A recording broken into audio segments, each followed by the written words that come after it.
पहले के ज़माने का बिना बिजली का आपको गीज़र दिखाएंगे और किस तरीके से राजा और रानियां नहाते थे, क्या तरीका करते थे, गर्म पानी कैसे किया जाता था, ठंडा पानी कैसे किया जाता था। कहाँ पर खड़े हैं हम? आमेर के किले में खड़े हैं। यहाँ से आप सुंदर नज़ारा देख पा रहे हो। जयपुर के अंदर जब भी आप आए तो यहाँ पर घूमने के लिए आ सकते हैं। ये बिना बिजली का गीज़र काम किस तरीके से करता था, चलिए वो जानकारी देते हैं। इधर जो ये आप देख पा रहे हो, ये कॉपर लगा हुआ है, ये जो है ये कॉपर लगे हुए हैं। और यहाँ पर नीचे की तरफ जो है आप लकड़ी जो है, नीचे लकड़ी लगाई जाती थी। यहाँ पर टूरिस्ट भी आए हैं फॉरेन से, तो यहाँ पर नीचे की तरफ क्या करते थे, लकड़ियाँ लगा देते थे, आग लगा दी जाती थी।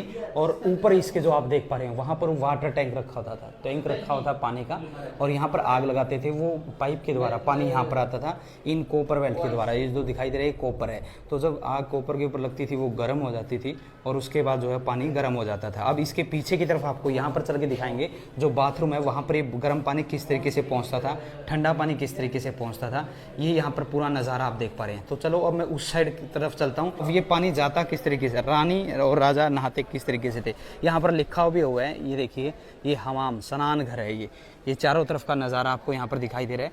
और इधर आ गया है नहाने का, इधर हम अंदर चलेंगे। पोटी घर भी दिखाएंगे आपको, यहाँ पर अंदर चलेंगे। रानी कहाँ पर नहाती थी, नहाने का क्या तरीका था, बहुत टूरिस्ट आए हुए हैं तो वो बता रही है। ये देखिए, यहाँ पर बैठ के रानी नहाती थी। और जो गर्म पानी वो सामने आपको दिखाई दे रही है ना पाइप, उस पाइप से गर्म पानी आता था, नीचे की पाइप से ठंडा पानी आता था। मिक्स करके इसमें डालते थे। बीच में रानी बैठती थी, यहाँ 4 दासियाँ बैठती थी जो यहाँ पर गुलाब इत्र पानी में डालना और उनको नहलाना, उनका वो काम होता था यहाँ पर बीच में बैठ के। और इसका पानी निकालने के लिए नीचे की तरफ आपको एक सुराख दिखाई दे रहा है, वहाँ से जो भी पानी इकट्ठा था वो बाहर की तरफ निकल जाता था। ये था नहाने का सिस्टम। इसी तरीके से आपको अंदर की तरफ चलते हैं। ये इधर आ गया, इधर है ये आप स्पा बोल सकते हो, सुखाने का सिस्टम। जब वहाँ से नहाने के बाद रानी यहाँ पर आती थी, सनलाइट यहाँ पर विटामिन डी लेती थी, चेयर लगी होती थी उस पर बैठती थी, बाल सूखते थे, धूप मिलती थी, सर्दी के अंदर विटामिन डी मिलता था। और साथ में देखिए वो पानी जो मैं गुबन दिखाया था गीज़र आपको, वो इस साइड में था। यहाँ से इधर की तरफ से इस तरीके से आता था वो पानी, यहाँ से गिरता था, यहाँ पर चारों तरफ उसकी भाप गिरती थी।